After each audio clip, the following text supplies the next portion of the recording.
You are Locked On Giants Postcast, part of Locked On Sports San Francisco on the Locked On Podcast Network. Your team every day. Yo, what's up, everyone, and welcome back to the Locked On Giants Postcast. I am your host, Eric Triple E Engel. You may know me as the former producer for the Murph and Mac Morning Show on KMBR. And today, the Giants swept in Philly after falling 6-1 to the Fightin' Phils. Mason Black made his MLB debut and had a mixed bag on the mound in his first MLB start, but overall showed you some things that you're probably pretty happy with if you're a Giants fan. At least that's the one thing you're happy about today, because the offense is still on a milk carton. If anyone finds the San Francisco Giants offense, call your local police station immediately, because they have been officially missing for a week now since the Giants left San Francisco.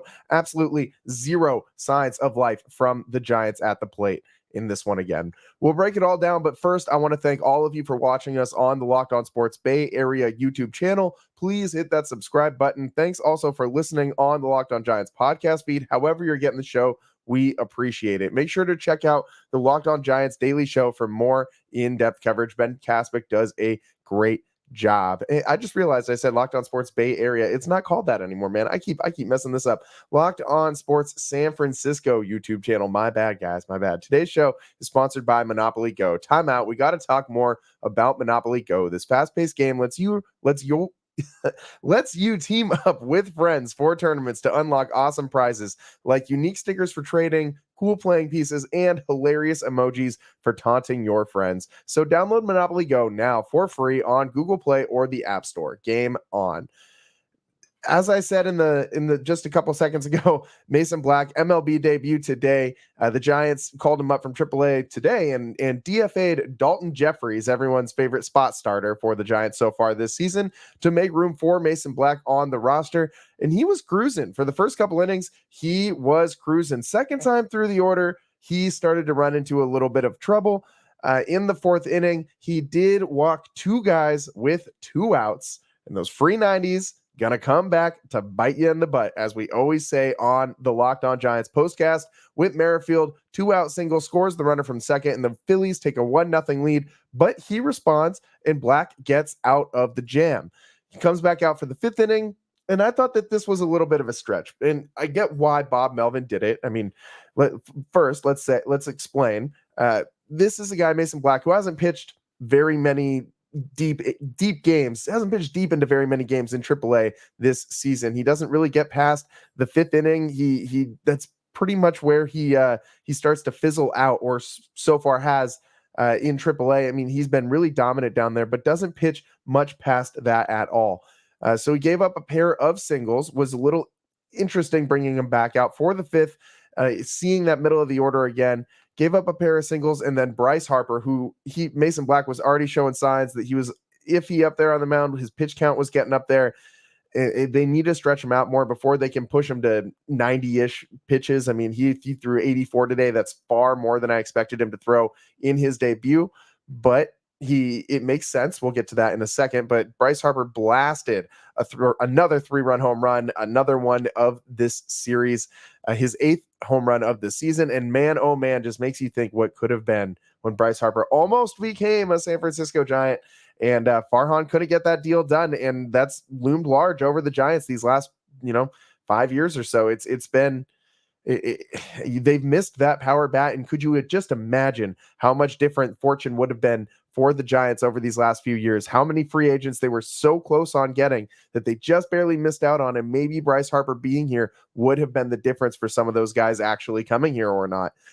Obviously, Carlos Correa would have ended up a Met anyways with his failed physical, but so he's not on that list. But it's been tough here these last few years for the Giants, and Harper could have really changed the entire direction of this franchise. Instead, look what he's doing in Philadelphia. I mean, they just look like they're having so much fun over there, man. I want to have fun too, damn it. This is so frustrating. The Giants, another just putrid performance offensively. Black, after he gave up that 3-run bomb to Bryce Harper. He did give up another run in that inning. Later on in that same inning, he gives up a pair of back-to-back doubles to Brandon Marsh and Nick Castellanos.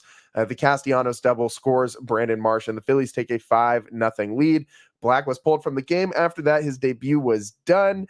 And as I said, it makes sense why the Giants left him out there a long time, because think about how this road trip has gone, how many innings that bullpen has had to eat. And we've had bullpen games. We've had all sorts of early exits from starters. We haven't had a Giant starter go 6 innings in what feels like forever.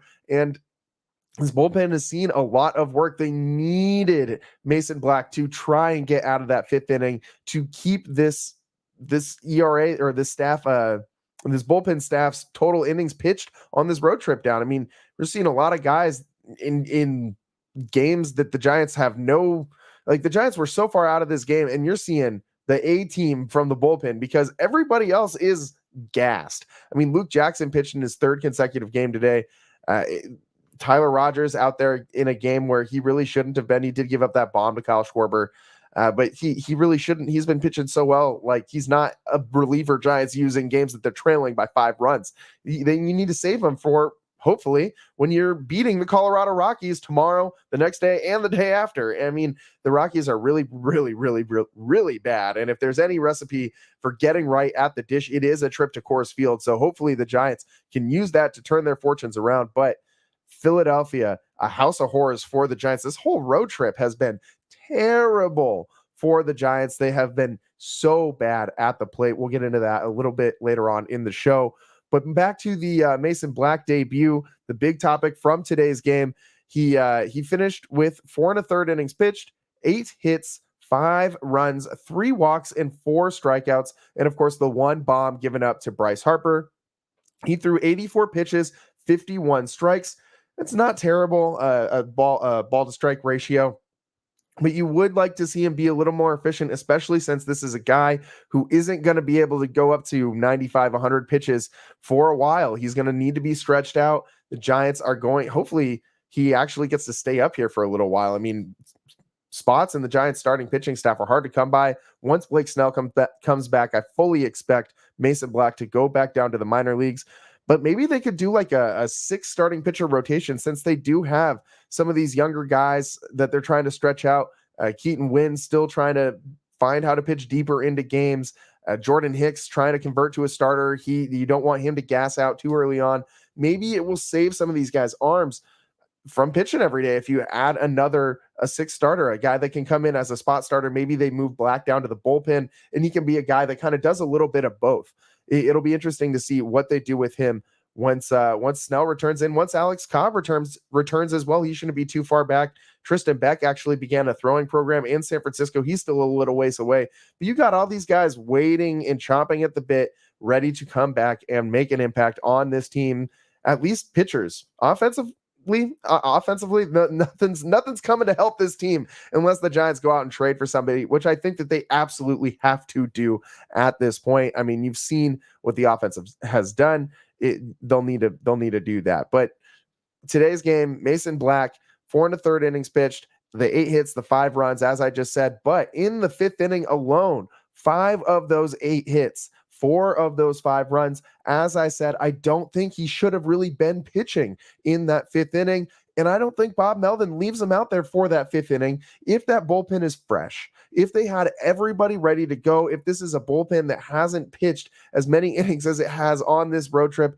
I don't think Mason Black comes back out there for the 5th inning, puts him in a bad spot where the Giants are relying on a guy in his MLB debut to get out of some really tough positions when you feel like it's all cascading and the Phillies are just pouring on, and you got home run hitter after home run hitter after home run hitter coming up, and you have all these extra base hits that are just flying off the bats. It is a tough situation to be in out there on the mound, especially in your first start in the bigs.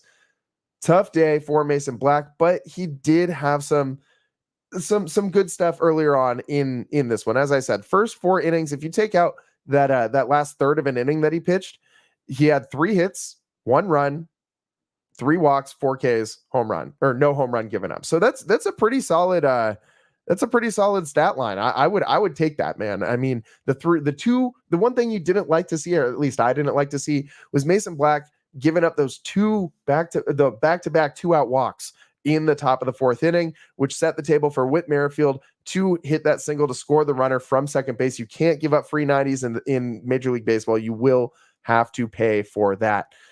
I did like how he got out of it, though. He didn't let it cascade. He was able to end that right there, get out of the inning, let the team go hit, or at least try to. And, on Willie Mays' birthday, we have to mention it. It's Willie Mays' birthday today. And you would think that the Giants would do something offensively to honor the dude who hit 600 plus home runs for this franchise. But no, instead, the Giants do absolutely nothing. Can't score a damn run, no matter what they do at the plate. I mean, they scratched one run across today. It was in the top of the sixth, and they needed a throwing error to do so. The only reason Tyro was on base was because he reached safely on a throwing error. Lamont Wade Jr. singled, and Wilmer Flores hit a sac fly to score him. I mean, we had one hit to score that run. One hit. That's all. I mean, this isn't like a big rally that the Giants are piecing together that, they just came up short on. It's not like they strung multiple hits together. They got one measly hit in that sixth inning to score that one measly run. It's not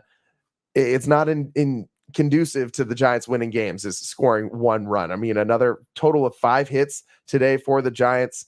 You can't hit with runners in scoring position. Again, 0 for 3 with runners in scoring position, left 5 guys on base.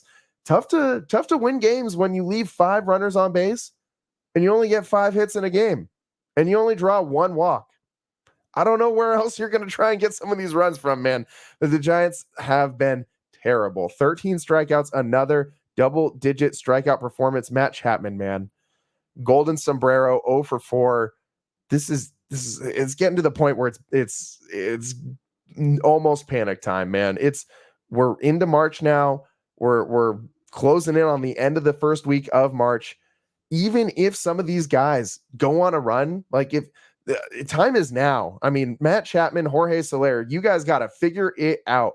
Jung-Hoo Lee has been slumping as of late too. He picked up 2 hits in this one, but if you've been watching and paying attention, you know that he's not really slumping. He is tearing the cover off the ball and having real bad luck at the plate. Jung-Hoo Lee is the only one that this applies to. Everybody else, as far as the Farhan finds in free agency this last offseason, have been really bad, and that's putting it lightly. Matt Chapman, 0 for 3. Golden sombrero, or 0 for 4, Golden sombrero, 3 strikeouts. Batting average now down to 209. OPS down to 602.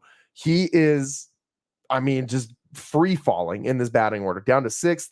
I think he's going to have to move down even further going into Colorado. And if there's one series, one ballpark where you really hope that a guy can figure it out and run into a few and have that start a rally at the plate, a stretch of good games and good at-bats, man, please let Coors Field do its magic for Matt Chapman and Jorge Soler, because these are 2 guys who the Giants need to hit for them to actually start winning some games. If those 2 guys don't hit, the Giants will continue to lose all season long.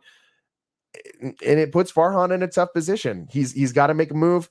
We've seen him make moves in the past when he's been put in a position where he needed to make a move. Remember that Chris Bryant trade? He went out and did pull the trigger on that. So I do expect him to make a move this season. I expect him to go out and get a bat. I expect him to try and do something, because the worst thing that this Giants front office can do right now is nothing.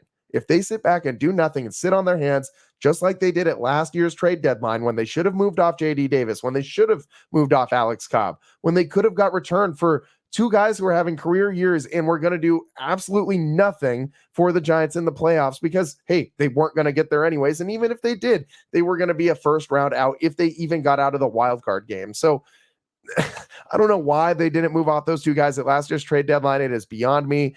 But they can't have a repeat of that again this year. Again, the trade deadline is pretty far away, but you got to start thinking like that. Look at what the Padres did, going out and getting Luis Arraez. The Giants need to make a move sooner rather than later. I've been saying wait till Memorial Day, and I'm still sticking with that.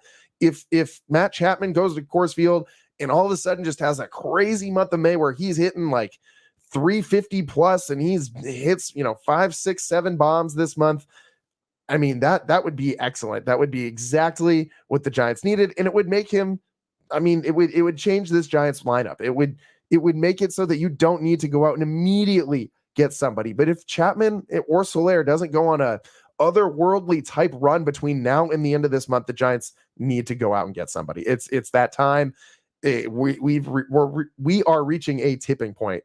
If the Giants can't get a series win in Colorado and they come back home to Oracle with 2 wins or less on this road trip, yikes. Big yikes, especially because guess what the other series that the Giants lost in a sweep was this season? To the Dodgers, who are making a trip to Oracle Park on this next Giants homestand. So schedule not getting very much easier for the Giants. They got the Reds on the schedule too in that homestand. It's going to be tough sledding for them. You got to get some wins against a bad Colorado Rockies team, and you got to start hitting. If you can't hit at Coors Field, I don't know where the hell this team is going to be able to start hitting. We got to take a quick break. We gotta take a quick break. I'm heated, man. This Giants offense is getting me going. We got more to break down from this game. On the other side, Bryce Harper, man, what could have been Mason Black's debut and this Giants offense MIA on the other side on the Locked On Giants postcast. I'm your host, Eric Triple E Engel. We will be right back. Are you struggling to close deals? B2B selling is tougher than ever, and that's why I want to tell you about LinkedIn Sales Navigator. LinkedIn Sales Navigator is a sales intelligence platform that helps professionals effectively prospect and engage high-value customers, drive higher revenue, and increase sales performance. Sales Navigator helps you target the right buyers, surface key signals such as job changes or which accounts you should prioritize, and shows you hidden allies so you can find those buyers that are most likely to convert. Fueled by LinkedIn's 1 billion member platform, Sales Navigator gives you the most up-to-date first-party data, enabling you to unlock conversations with the people that matter. Right now, you can try LinkedIn Sales Navigator and get a 60-day free trial at linkedin.com/lockedon. That's linkedin.com/lockedon for a 60-day free trial. Let LinkedIn Sales Navigator help you sell like a superstar today. Just go to linkedin.com/lockedon to get started. And today's show is also sponsored by Monopoly Go. All right, time out. We got to pause here to talk more about Monopoly Go. I know what you're saying, flag on the play. You already talked about that, but there is just so much good stuff in this game. In Monopoly Go, you can team up with friends for timed tournaments where you work together to build up each other's boards. The more you win together, the more awesome prizes you unlock. And there's so much to get. Unique stickers you can trade with friends to complete albums for big prizes, cool new playing pieces to travel the boards with, hilarious emojis for taunting your friends when you smash their buildings or heist their vaults. Plus, Monopoly Go feels new and exciting every day with constantly changing tournaments and challenges. A ton include their own unique mini games like digging for treasure or a robot pachinko machine. And there's always new timed events that help you win big, like massive multipliers for everything you win or rent frenzies. There's always something fun to discover in Monopoly Go. So get off the bench and go download it now for free on the Google Play or the App Store. Game on.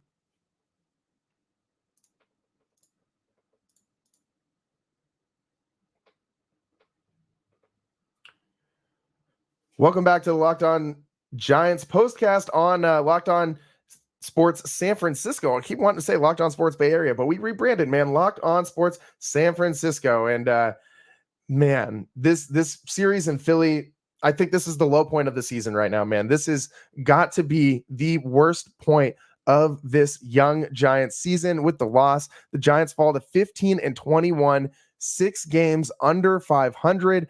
They're now 8 games back of the Dodgers, and it's May 6th.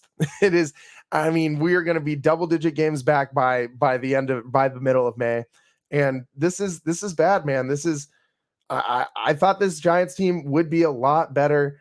I mean, this offense has been pretty bad. There's no two ways about it, and I don't know what to say anymore about this team, man. Like, they've been so inconsistent. Every single free agent, with the exception of Jung-Hoo Lee and Jordan Hicks, that they signed in the offseason has been bad. They have not delivered, not lived up to their contracts, not lived up to their expectations that we, as baseball fans, as Giants fans, have of them. I mean, even if these guys aren't on the Giants, you're still probably not expecting them to be as bad as they are. Like you're not just looking at the glass half full in a guy like Jorge Soler or Matt Chapman just because they're wearing the orange and black. Like these are guys that have proven track records, that have done, Jorge Soler, all-star, Matt Chapman, all-star. Like these are guys who the Giants have expected to come in and contribute. And I think rightfully so. I mean, they weren't like the only guys going out pursuing these free agents. Other teams wanted to sign these players as well. It's not like the Giants were the only team trying. Like this isn't the Farhan Gabe Kapler regime of them, bringing in Ford Proctor and saying, oh yeah, we really believe in this guy, or going out and trading for AJ Pollock at the trade deadline. Forgive me for saying they sat on their hands earlier. I forgot the great addition of AJ Pollock and Paul DeYoung last year. How that moved the needle for the Giants, man. It's just, these aren't those types of moves, which are the moves that I think we've all become frustrated with, right? Like we don't want to see that last roster spot being a rotating random dude who's just a faceless nobody, a nameless guy, a career minor leaguer. Like we want to see some recognizable names on this roster. And that's exactly what the Giants did in this offseason. They went out and signed Jorge Soler and Matt Chapman. Matt Chapman was the best third baseman available that the Giants were able to get. Jorge Soler, a big bat that could hit 30 home runs in a season for the Giants. All of this sounds great. But in reality, these are two guys who are barely hitting their body weight, I don't even know if Soler is hitting his body weight. They're barely hitting over 200. In Matt Chapman's defense on this road trip has also been bad. That's one thing that you've never expected this team to be bad defensively. They've lost a couple games on this road trip because of their defense. And you can't be kicking the ball around and make them throw in errors and dropping pop flies when you're in a bad way like this at the plate. You have to find some way to hit the ball, find some way to score some runs. And I've heard a couple of people saying, like this guy Maddox, saying that I've been making excuses for the Giants, and no, I'm not making any excuses for the Giants. I'm just pointing things out, man. Like these guys need to hit. If they can't hit, then they need to go get someone else. Point blank. Like there's no allegiance that I have to Farhan or this front office. They need to find guys who can contribute to this team. It's not I don't know, man. It's not like we can only look at that though. Like he did go and sign Jordan Hicks. He did go and sign Jung-Hoo Lee. These are moves that this guy has made in the past. He has shown that he will make a trade at the trade deadline when it is needed. These are all true. These are all true things. It is also true that he completely missed on Matt Chapman, on Jorge Soler, on Bryce Harper back in the day, on Aaron Judge, on all of these other big name free agents. All of this is true. Things don't happen in a vacuum. All of this matters and plays into the whole picture. You can't just isolate one incident. You can't look at two free agent contracts. You can't just look at Matt Chapman and Jorge Soler after a month and a half of them being in a Giants uniform and say, the guy who signed them sucks and he can't put together a team. That's completely ridiculous. So I'm not making any excuses for this team. I'm not making any excuses for Farhan. They need to figure out how to hit, and they need to figure out a batting lineup that can actually score some runs. And I think that means going out and getting a guy sooner rather than later. Give these guys a couple more weeks. If they can't turn it around, then hit the panic button, trade some of these young arms, and go get a big bat to put in the middle of this lineup and take some of the pressure off of Matt Chapman and Jorge Soler. And hopefully that turns this lineup around and it allows those guys to have some better at bats and actually score some runs, driving guys with runners in scoring position. Yeah. That's what they need to do. So no excuses for this team. No excuses for this front office. They need to figure it out. Plain and simple. Stick with us on the other side of the Locked On Giants postcast. We got to take a quick break here. We will be right back. I'm your host, Eric Triple E Engel. Stick with us on the other side.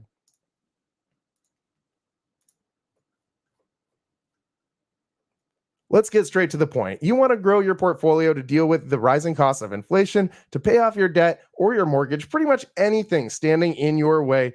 of financial freedom, right? Well, with our sponsor, Yahoo Finance, you can get access to the news, data, and tools that you need in order to help reach that level of financial freedom. For more than 25 years, Yahoo Finance has been the brand behind every great investor. Whether you're a seasoned investor or are looking for that extra guidance, Yahoo Finance gives you all the tools and data you need in one place. They are the number one finance destination, producing a holistic look at the financial news cycle, including breaking news, original editorial perspectives, analyst rankings, independent research, customizable charts, and so much more. Securely link your brokerage accounts for a unified view of your wealth, including 401k and other investments. A comprehensive perspective is what sets apart great investors, and that's how Yahoo Finance ensures you have the insight to look at your wealth in its entirety. With a community of over 90 million users each month, their real strength is helping you on your way to financial success. For comprehensive financial news and analysis, visit the brand behind every great investor, yahoofinance.com, the number one financial destination, yahoofinance.com. That's yahoofinance.com.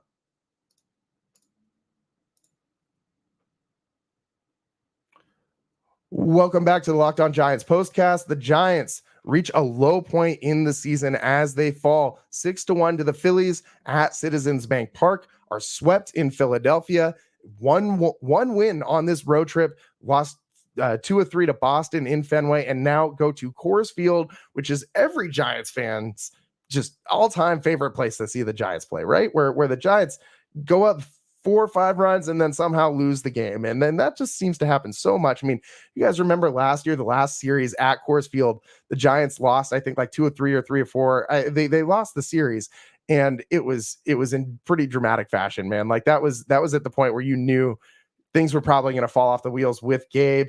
And it's been tough since then. I mean, since before then, really. But I mean, hasn't gotten much better since that period of time. Like, feels a lot better. Vibes are better. Bob Melvin vibes. All these free agents that were signed in the offseason felt good at the beginning of the season. You know, you're looking at the stats on the back of the baseball card and you're saying Jorge Soler, power, Matt Chapman, power, let's go. Jung-Hoo Lee, this guy's electric, and all these, you know, Blake Snell, multi-time Cy Young Award winner. Every single one of these guys, with the exception of Jung-Hoo Lee and Jordan Hicks, have been a complete letdown, man. A complete letdown. Nick Ahmed, I think, has been okay. You didn't expect him to play great offensively when you signed him. You signed that guy for his glove, and he's been exactly what the Giants wanted as a defensive shortstop. He's been so good for them. I think that's a fine signing. I don't need my shortstop to be tearing the cover off the ball at the plate every single time. That I need him to be really good defensively. That's exactly what Nick Ahmed is. So it's been a mixed bag. Just like Mason Black's debut today, it kind of epitomized the Giants season as a whole. Some things that you like about building toward the future, but the right now is not very pretty. And there's a lot of issues that this Giants team has. They need pitchers, their starters, to be able to go 6+ innings, and they need to be able to score more than 3 runs. It seems like the Giants have one way to win a ball game, and they can't figure out how to win in any other situation other than they have a lead with their starting pitcher going deep, and that's how they'll win. If they fall behind early, this team does not feel like they can come from behind. They don't have the offensive firepower to compete with guys and other teams. And that's kind of what concerns me about the Giants going to Coors Field, because this is a place where more often than not, you're going to have to out-hit the other team to win. Do you guys think the Giants can out-hit another team to win a game right now? Because I sure don't. I don't think that the Giants are going to go into Colorado and win this series, even though the Colorado Rockies have been a terrible team this season so far. I expect them to win at least one game out there, but I think it's pushing it to expect the Giants to win that series in Colorado. They are very bad right now, and they need to figure out how to win a damn game. Only 6 wins on the road this whole season for the Giants. It's not things have been really bad. Things have been really bad. It's not going to get any easier. As I said, with the Dodgers coming to town soon, the Reds coming to town, Giants now 3-7 in their last 10, 6-14 on the road this season. That's big yikes, big yikes for the Giants. It's tough. It's tough, man. I did like some of the stuff I saw from Mason Black. Again, it's a mixed bag. I don't think he should have come out for that 5th inning. I think that if the bullpen is well rested, he's not coming out for that last inning and getting shelled the way he did, not having to face the middle of that order another time. And just a quick interesting note, real quick before we get out of here. This guy, Mason Black, another reason to really like him. This guy's a genius, man. Like he was a literal genius. He's a bioengineering major. Yeah, at Lehigh State, 2021 third round pick out of Lehigh, and he even said, like, with his physics background, this is a quote from him. He said, quote, "I have with the physics background I have, it's really helpful for understanding some of the stuff that our analysts talk about and visualizing the way the ball should be moving in space, talking about the way that he likes to use all the Giants, computer data, numbers stuff to see where the ball is moving and make adjustments based on that." And who better to understand all that, like galaxy brain, like number stuff, than like a guy who actually can, this guy's a physics or what did I say? I can't even remember. Bioengineering major. It's a major that's too hard for me to even pronounce. This guy is a genius, clearly smarter than me. But I mean, a guy who's a bioengineering major, I'm assuming can read all these fancy numbers and stuff and know exactly what to do with it, because I sure don't want to read a lot of those fancy numbers. But yeah, 3/4 arm slot release. He's got a bunch of pitches that he will mix in as a starting pitcher. Man, I can't speak words right now. He has a 4-seam fastball, a sinker, slider, cutter, changeup. Working on that changeup, is still in development. Who knows if he's going to throw all of these pitches at the big league level? But that's what we've seen from him in AAA. This season in AAA, 2-1, 101 ERA, 3 earned runs, over 26 2/3 innings pitched, 29 strikeouts, and a whip below 1. Opposing batting average just 178 over 6 starts. So he has been tearing it up down in AAA. And I kind of I think what we saw from him today warrants a longer look at him up in the big leagues. Again, I think stretching him out is going to take some time. There's going to be growing pains, bumps and bruises along that road. This is just some more of that for Mason Black, but hopefully he's here to stay in the bigs. I don't know if he is. I expect he's going to go back down at least once or twice before he really gets up here to stay. We'll see. We'll see what the Giants do moving forward. That's about all the time we have for you today on the Locked On Giants postcast. I'm your host, Eric Triple E Engel. Thanks for joining us. Tune in tomorrow as the Giants play the Colorado Rockies at Coors Field and hopefully come up with a win. Those have been very scarce for the Giants on the road, as we just talked about. So that's all the time we got for you today. Thanks for tuning in. We'll see you next time. Peace.